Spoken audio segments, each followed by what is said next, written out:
ვარ.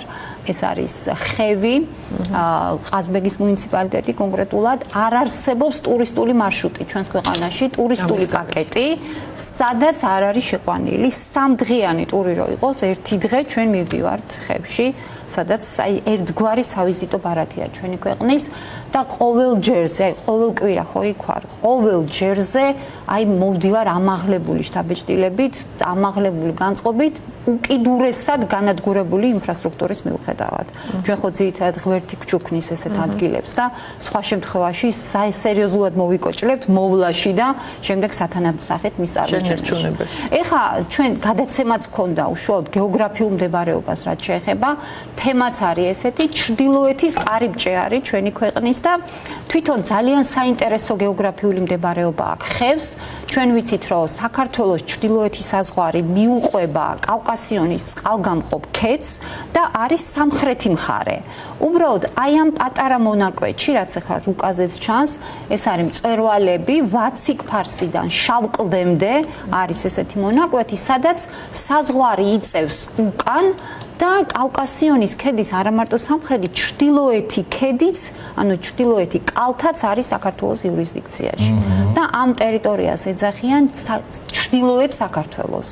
და იქ არის განთავსებული ხევი, ხევსურეთი და პირიქითა თუშეთი. ანუ ეს არის საქართველოს კავკასიონის ჩრდილოეთი ნაწილია, რომელიც არის მართლაც განსაკუთრებული ნაწილი. ფარის ფუნქციას და როლსაც ასრულებს. ფარის ფუნქციას ასრულებს, ნამდვილად ასეა. და აქ გადის სამხედრო გზა, ჩვენთვის ყველასთვის ცნობილია და ერთ-ერთი მთავარი გამოწვევა აი ამ ჩვენს ტურებზე სწორედ ამ გზაზე გადაადგილება არის, იმიტომ რომ ეს არის რუსეთისკენ მიმავალ გზას ეძახიან, კი ვიცით ახლა ეს გზა და არის ერთადერთი გზა, სადაც არის განთავსებული, მოკლედ, სადაც ინფრასტრუქტურა არის მუდმივად ფუჭდება რაღაცა და მუდმივად სადღაც ვართ გაჩერებული და სატვირთო მანქანების n რაოდენობა. ძალიან მან თუ საცობში მოხდა. რამდენჯერაც გნებავთ, იმდენჯერ ვართ საცობში. ხან იქეთ ვერ ჩავდივართ, ხან იქიდან აქეთ ვერ ჩამოვდივართ ჯგუფებთან ერთად. ძალიან რთულ ვითარებაში ვართ მაგ გაგებით. ეხლა თვითონ დარიალის ხეობას რაც შეეხება და გზა ვახსენეთ, სამხედრო გზაზე ცოტა მოგვიანებით ვისაუბრებ, გზა დარიალის ხეობაში იყო ოდითგანვე, იმიტომ რომ ეს წარმოადგენდა ერთ-ერთ მთავარ კორიდორს, რომელიც ჩრდილოეთსა და სამხრეთს აკავშირებდა და სხვათა შორის, გზა იყო რა თქმა უნდა საცალფეხო ძალიან რთული ამ გეოგრაფიული მდებარეობის გამო და ამ გზით ყავს მაგალითად შემოყვანილი დავით აღმაშენებელს ის 40,000 ყილჩარი, აი ამ გზით შემოვიდნენ, თუმცა აი მე-18 საუკუნემდე ამ გზას ჰქონდა მაინც საცალფეხო, აი რთულ რელიეფზე გასავლელი, აი ეტლი თუ შეიძლებოდა ეტლი თუ გასულიყავი ამ გზაზე და გზის, თქვათ, კაპიტალური მშენებლობა იწყება მას შემდეგ, რაც დაიდო გეორგიევსკის ტრაქტატი 1793 წელს, განსაკუთრებით 1799 წლიდან, როცა უკვე ჩაფიქრებული იყო ამ ქვეყნის ანექსია, მაშინ იმპერია იწყებს უკვე სამხედრო დანიშნულებით ამ გზის გამაგრებას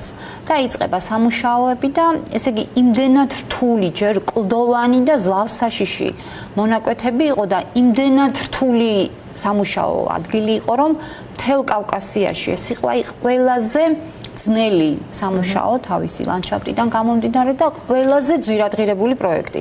მაგალითად, ერთ-ერთი პრესაში იმ პერიოდის პრესა წერდა, რომ იმდენად დიდი ფული დაჯდაო, რომ მთელ ამ მაგისტრალს ვერცხლი ღირებულება მთლიანად დაფარავდა ამ მაგისტრალს. ანუ იმდენად ძვირი იყო ეს პროექტი და საბოლოო ჯამში სამხედრო გზის სიგრძე ეს არის 208 კილომეტრი მთლიანობაში, ურთულეს აი ამ პირობებში იქნა ეს გზა გაყვანილი და საბოლოო ჯამში დაუკავშირდა თბილისი და ვლადიკავკაზი ერთმანეთს, ანუ პრაქტიკულად ესეთი რამე მოხდა. ეხლა თვითონ ეს გზა გადის ჯვრის უღელტეხილს, ანუ ამ უღელტეხილს რაც აკავშირებს თქვათ ამ ტერიტორიას ქვია ჯვრის უღელტეხილი, ჩვენი სტუმრები ჩვენ ხშირად გვეკითხებიან, მაგალითად, რატო ქვია ამ უღელტეხილს ჯვრის უღელტეხილი და ბევრი ვერსია არსებობს, თვითონ აი მაგალითად ტოპონიმის სიძველიდან გამომდინარე, ეს არ არის ახალი ტოპონიმი, ითვლებოდა რომ მაგალითად აი ეს არის ფოტო ჯვრის უღელტეხილის, ანუ ამ გზას გავდივართ მუდმივად. და წარმოიდგინეთ რა დანიშნულება ჰქონდა მაგალითად ხევში არსებულ ერთ-ერთ მთავარ სალოცავს გერგეთის სამებას. როდესაც ხდებოდა მტრის შემოსევა, ცხეთის სვეტიცხოვლიდან განძის მცველებს. განძი გადაქონდათ აი ამ უღელტეხილით და ამ განძს ინახავდნენ გერგეთზე და მათ შორის ერთ-ერთი მთავარი ამ განძში იყო ნინოს ჯვარი და ეს უღელტეხილი აი ამ ჯვრის გადასატან და საეკლესიო საგანძურის გადასატან უღელტეხილად ითვლებოდა და სწორედ ამის გამო აი მაგალითად მე-18 საუკუნეში ამ ჯვრის უღელტეხილის ყველაზე მაღალ წერტილზე ეს არის 2395 მეტრი წარწერაც არის იქ აღმართეს ქვის ჯვარი ეს იყო გაკეთებული ძირითადად მოგზაურებისთვის საორიენტაციოდ, იმიტომ რომ მაინც ტერიტორია ამ საეკლესიო ნივთებთან იყო დაკავშირებული და ამ ქვის ჯვარმაც განაპირობა ის, რომ ამ უღელტეხილისთვის დაერქმიათ, ასე ვთქვათ, ჯვრის უღელტეხილი. ეხლა რაც შეეხება თვითონ მოსახლეობას ხევში. ხევში მოსახლეობის, ანუ ნამოსახლარები და საერთოდ ისტორია არის ძალიან ძველი, ოდითგანვე და ამას ადასტურებს ძალიან საინტერესო აღმოჩენა, ეს არის 1877 წელს აი ამ ყაზბეგის ტერიტორიაზე იქნა აღმოჩენილი ეგრეთ წოდებული ყაზბეგის განძი. ესე ვიცი, რომ აკრიფოთ ყაზბეგის განძი, იმ შემთხვევაში მაშინათვე გახსნის, ეს არის აქემენიდური პერიოდის ჭურჭელი, სამკაული 200-მდე ნივთი და დათარიღებულია ძველი წელთაღრიცხვით მე-6-მე-5 საუკუნით. ანუ იმ ტერიტორიაზე ამ პერიოდში, ანუ საერთოდ არტეფაქტები ტომები ცხოვრობდნენ ჯერ ანტიკური ხანა და ვინტო ცხოვრობდნენ ცოტა რთული საქმელი, მაგრამ ყოველ შემთხვევაში იყო ცივილიზაცია. რაღაცა. კი ბატონო, ამდვილად ასეა. სხვათა შორის ძალიან საწყენია ის, რომ ეს 200-მდე ნივთი მაშინ ცოტა დაუდევარი დამოკიდებულების გამო ამ ნივთების ძალიან მცირე ნაწილი მივიდა სამეცნიერო დაწესებულებამდე, დაიკარგა, გაიძარცვა და დიდი ნაწილი იმ გადარჩენილი განძიდან არის ისტორიის მუზეუმში. ეს განძი არის ულამაზესი და ნაწილი ძალიან ცოტა არის ჯანაშიას ეროვნულ მუზეუმში, ანუ გუშინ წესით სადაც უნდა შესულიყავი. ეხლა რაც შეეხება თვითონ მოხევეებს, თვითონ თათა კულტურაში, საერთოდ მე ძალიან მიყვარს მოხევეები, ესენი წარმოადგენენ გამორჩეულ ეთნოსურ ჯგუფს წარმოადგენენ, ეთნოგრაფიულ ჯგუფს და მოხევეებს არ ყავდათ ბატონები, ეს ვიცით ყველამ, ჯერ გეოგრაფიის გამო, მერე მოსაზღვრე ტერიტორიის გამო, ფეოდალები ვერ ახერხებდნენ, რომ ეს ხალხი დაემორჩილებინათ და სხვათა შორის განსაკუთრებული სამხედრო ზაობითაც გამოირჩევდნენ ეს მათი ხასიათი, სიმამაცე, ერთგულება და იმ ლანდშაფტის განსაკუთრებული ცოდნაც ეხმარებოდათ რომ დაეცვათ მტრისგან. და ყველაზე მნიშვნელოვანი რაც იყო, ხევის ბერს ემორჩილებოდნენ, ანუ მორალური ძალა გააჩნდა ამ ადამიანს, რომელიც ძალიან დიდი ავტორიტეტით სარგებლობდა და მის სიტყვას ჰქონდა წონა. და ხევის ბერებზე ცოტა მოგვიანებით იტყვი გერგეთის სამებაზე, ანუ თავარი სანახაობა ხა ჩვენ რის სანახავადაც მივდივართ ხოლმე, ყველა ტური, ასე ვთქვათ, ყველა მარშრუტი, სადაც მივყავს, ეს არის ხევის სამკაული და სილამაზე გერგეთის სამება. რომელიც არის წარმოუდგენელ ლანდშაფტზე, აი მე თვითონაც ისეთი გაოგნებული ვჩები ხოლმე, რომ აი რამ შექმნა ესეთი საოცრება, თან პანორამა მყინვარ წვერზე და პლუს აი სასწაულ ადგილას არის დაწესებული. შეგვიძლია ვნახოთ, ესეც ერთ-ერთი საოცარი კადრი არის და გერგეთის სამებას რაც შეეხება, ნუ 2200 მეტრზე არის ზღვის დონიდან. სპეციალური დელიკებით ავდივართ ხოლმე, ანუ სტეფანწმინდიდან პირდაპირ გერგეთზე და არის სხვადასხვა ცნობები, მაგალითად არის ესეთი თეიმურაზ ბატონიშვილს აქვს თავის ჩანაწერებში, რომ პირველად ვთქვათ ანდრია მოციქულმა და ნინომ აქ ჯვარი დასვეს პირველი ჯვარი და ტაძრის აგება ესეც აი გადმოცემებით და რამე ესეთი არგუმენტი და წყარო არ აქვს, მაგრამ პირველი ტაძრის აგება მაინც გადმოცემებით უკავშირდება ვახტანგ გორგასალს. ეხლა თვითონ ამ ტაძარს რაც შეეხება კომპლექსი შედგება ძირითადი ტაძრისგან, რომელსაც ჩვენ ახლა ვხედავთ. ეს ტაძარი, ამ ტაძრის აშენების ზუსტი თარიღი ჩვენ არ ვიცით, დაახლოებით მე-14 საუკუნის 30-იანი წლები უნდა იყოს, იმიტომ რომ 1395 წლის დოკუმენტებში არის მოხსენიებული. ანუ ამ პერიოდამდე ეს ტაძარი არის აშენებული, ასევე ჩვენ ხედავთ სამრეკლოს და ერთ-ერთი საინტერესო მიშენება, ანუ ამ ტაძრის სამხრეთ კედელზე არის მიშენებული, ეგრეთ წოდებული საბჭეო, ესე ქვია, სადაც იმართებოდა ხევის სასამართლო, ხევის კრილობა, საჯარო სასამართლოები იმართებოდა და ასევე სათემო ყრილობები და აქვე ინახებოდა სათემო დროშა, ორყუში ქვია ამ დროშას, სადაც დებდნენ ფიცს, მაგალითად მოხევეები. ეხლა ტაძრის გეგმას რო შეხედოთ, არის მარტივი, ძალიან ანდეზიტის თლილი კვადრებით არის აშენებული, მაგრამ მთლიანობაში ლანდშაფტი და გეოგრაფია, სადაც ეს მდებარეობს, ტაძარს და ლანდშაფტს აძლევს უნიკალურ შესახედაობას და კიდევ ერთხელ ვიტყვი, რაც თქვი, რომ ეს ტაძარი წარმოადგენდა სვეტიცხოვლის, ძირითადად და მცხეთის საეკლესიო სამკაულების ადგილს, ანუ სახიზარს, ესე ვთქვათ, ანუ სადაც ხდებოდა გახიზნა ამ სამკაულების. არ უნდა ხშირად ვამბობ ხოლმე და გუშინაც საუბრობდი იმაზე, რომ სხვათა შორის მცხეთის სვეტიცხოვლის განძი ჩვენ დაკარგული გვაქვს. ძირითადად ეხლა მუზეუმებში რაც გვაქვს, ეს არის გელათის განძი. გელათის განძის გატანა მოხდა ექვთიმე მეთაღაიშვილისა და დამოუკიდებელი მთავრობის დროს საფრანგეთში. მაშინ სასულიერო პირებმა მთავრობას არ გაატანეს სვეტიცხოვლის განძი და სიონის განძი, რომელიც გადამალეს აქ ბაგრატთან და 1923 წელს ერთ-ერთმა ადამიანმა 4-დან ვინც იცოდა ამ განძის ადგილსამყოფელი გასცა და მთლიანად ბოლშევიკურმა რეჟიმმა გადაადნო და სრულად მე ვფიქრობ, რომ ბევრად მაგარი იქნებოდა ამხელა ისტორიის მქონე სიონის და პლუს სიონის და სვეტიცხოვლის განძი, რაც არის უკიდურესად დამამწუხრებელი. გარდა ამისა, გერგეთიდან, საოცარი პანორამიდან ასევე პირდაპირ თავზე ადგას გერგეც მყინვარწვერი. ესე იგი, თავზე რო დაადგება ხოლმე მყინვარს ზედა წვერში და ზოგჯერ ეს ნისლებში გახვეული რაღაცა შემოსილი. მე არ ვიცი ესეთი გამაოგნებელი სანახაობა, სადმე თუ შეიძლება იყოს. და მოკლედ მყინვარწვერი ეს 5054 მეტრზეა კავკასიონის მთათა სისტემაში, სიმაღლით არის მესამე. საერთოდ ზოგადად კავკასიონის ყველაზე მაღალი მწვერვალი ეს არის იალბუზი, 5642 მეტრია და საქართველოს ტერიტორიაზე ყველაზე მაღალი ეს არის შხარა 5203, შემდეგ არის სვანეთის ზემო სვანეთში ჯანღა, სვანეთის კავკასიონზე 5078 მეტრი და შემდეგ მოდის ეს ჩვენი საყვარელი, ნახეთ უბრალოდ, არ ვიცი რა კომენტარი შეიძლება გავაკეთოთ ამაზე. არა, ეს ვისაც უნახავს და მე დარწმუნებული ვინახავს დაუვიწყარი აი წარმოუდგენელი. განთიადი ამ პენორის ყურებსაც ისე მიხარია, რომ კიდევ ერთხელ ყოველ ჯერს მე რამდენად ყოველ ჯერზე ძალიან ისეთი ენერგიით მავსებს ეს მთავრო ენა არ აღწერს. სხვათა შორის მყინვარწვერს უკავშირდება პირველი ქართველი ალპინისტი ქალის ალექსანდრა ჯაფარიძის ისტორიაც.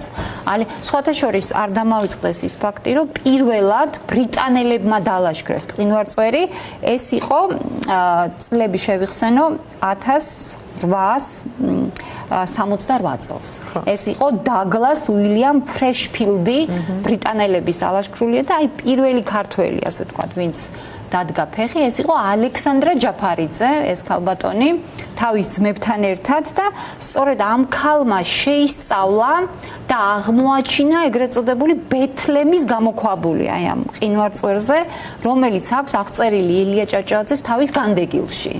ეს ადგილი ითვლებოდა ზოგადად ერთ-ერთ ყველაზე დღემდე ითვლება საეკლესიო წრეებში ერთ-ერთ ყველაზე საიდუმლოებით მოცულ ადგილად და რაზეც დაწერა ილია ჭავჭავაძის განდეგილი და სწორედ ამ ალექსანდრა ჯაფარიძის აღმოჩენილია ეს გამოქვაბული და შესაძლოა ჩვენ ვიცით რომ იოსებ ნონეშვილმა ალექსანდრა ჯაფარიძეს ეს გოგო არის მე საოცარი გოგო. მან არა მარტო ქართულ ალპინიზმს, საბჭოთა კავშირის მასშტაბით ალპინიზმის სახე გახდა და საფუძველი ჩაუყარა ამის განვითარებას და იოსებ დონეშულმა მას მიუძღვნა ლექსი ეგ-სახე, თუ იცით, ალი ხარ, ქალი ხარ, მითხარი ვინახარო. ეს ლექსი ეძღვნება სწორედ ალექსანდრა ჯაფარიძეს და მის მოგზაურობას მყინვარწვერში. ჩვენ გვაქვს საშუალება პატარა ის მოვისმინოთ ეს სიმღერა, იმიტომ რომ ძალიან ცნობილი სიმღერაა და ეტყობა ისმის ეს სიმღერა. ძალიან საყვარელი სიმღერაა.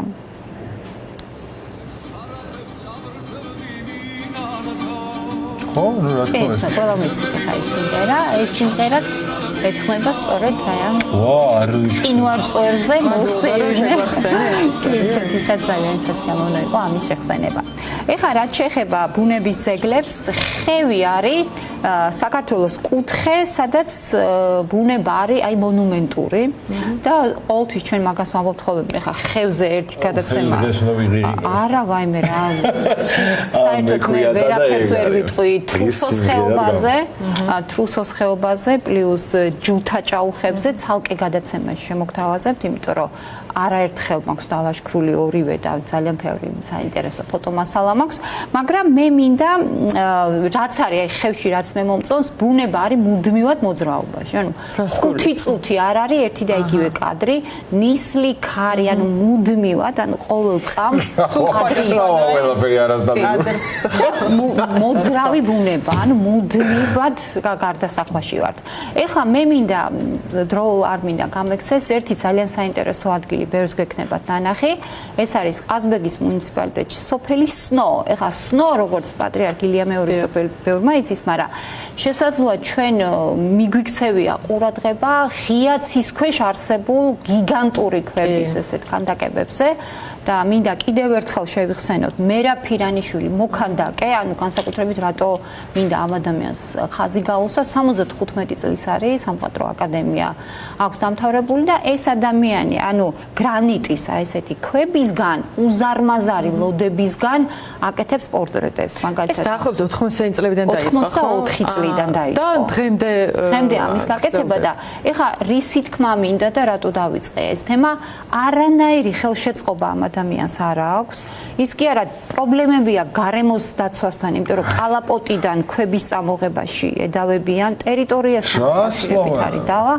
არავინ არ არის და მისტიური სანახაობა. მსგავსი სანახაობა, მე ამას წინაშე ტურისტებსაც იზიდავს ალბათ. გამაოგნებელი, უბრალოდ ჩვენ გიდები რატო ვართ ხოლმე რაღაცაზე ავტეხავთ. ჩვენ გვინახავს ამ სანახაობით გაოგნებული ტურისტები და ჩვენ ხო არ ვეტყვით ჩვენ სტუმრებს, რომ ჩვენ ამ ადამიანს, რომელიც ამის შემქმნელია და იქ ხშირად გვხვდება ჯგუფებს, საერთოდ ყურადღებას რო არ ვაქცევთ და არავინ, არც მუნიციპალიტეტი, არც საერთოდ ხელისუფლება, არავინ რო არ ზრუნავს ამ ადამიანზე. ეს არის მერა ფირანიშვილი, ღმერთმა ითქვა საცოცხლოს, მაგრამ საერთოდ ჩვენ ადამიანებს როდის ვაფასებთ ხოლმე, როგორ ფიქრობთ, როცა ისინი აღარ არიან ჩვენ გვერდით და მერე იწყება ეს ფარსი, სათხგრძელოები და ასეთი ადამიანები ძალიან ცოტანი არიან. ამიტომ აი აუცილებლად ამ ადამიანს უნდა მივცეთ საშუალება, რომ გააგრძელოს ასეთი აუცილებლად და საქართველოს ისტორია მოიცვას მთლიანად. საქართველოს ისტორია მოიცვას. ამას უდიდესი შრომა უნდა ეხა ამის დამზადებას, რასაც ჩვენ კადრში. რასაკვირველია და წარმოიდგინეთ, აი რატო ამბობთ ხოლმე, რომ ვინც კი მთავრობაში აპირებს მოსვლას, ყველასთვის რომ სავალდებულო უნდა იყოს ამ საკუთარი ქვეყნის შემოვლა. მე ვერ წარმომიდგენია, ვინც კი ერთხელ მაინც დაინახავს ამ ქანდაკებებს და ამ მონუმენტებს და იმ პეიზაჟზე, სადაც არის ეს განლაგებული, ერთხელ მაინც ამის მნახველი ადამიანი არ აღიძრას რაღაცა მაინც გააკეთოს ამ ადამიანების ხელშესაწყობად და ამიტომაც მთავრობის მომავალო წევრებო განსაკუთრებით აუცილებლად ამათთან აღარაფრის თქმას აზრია ხო უნდა იარონ აუცილებლად უნდა იარონ შემოიარონ მთელი ქვეყანა რომ გახდნენ მოქალაქეები უკეთესი ადამიანები რომ შეძლონ უფრო მეტის გაკეთება შენ იმიტომ ხარ ასეთ საოცარი ადამიანი ელზა რომ შემოვლილი გაქვს საქართველოს ყოველი კუთხე კუნჭული ესე იგი ელზას რუბრიკებში ნერვები უფრო მეშლება თუ ბედნიერი უფრო ხდები ვერ გადავისყვეტია იმიტომ რომ საოცარ რაღაცებს მოგიყვება და მე ყოველთვის ხდები როგორ ნადგურდება ეს ყველაფერი რა ძალიან გულდასაწყვეტი ამბავია მაგრამ მართლა როგორც ყოველთვის ეხლაც იმით უნდა დავასრულო რომ იმედს ვიქონიებ უბრალოდ რომ ამ ქვეყანაში ვიღაცა გამოჩნდება ვის ყურდად იღებს იმ ყველაფერს, ასე შეიძლება ჩვენ წუხვართ. მადლობა, რომ ძალიან დიდი მადლობა, ძალიან საინტერესო იყო და შევხვდებით ერთ კვირაში. რამდენიმე წუთი ამოვისმოთ და კოკა-კოლას დაგვეთ.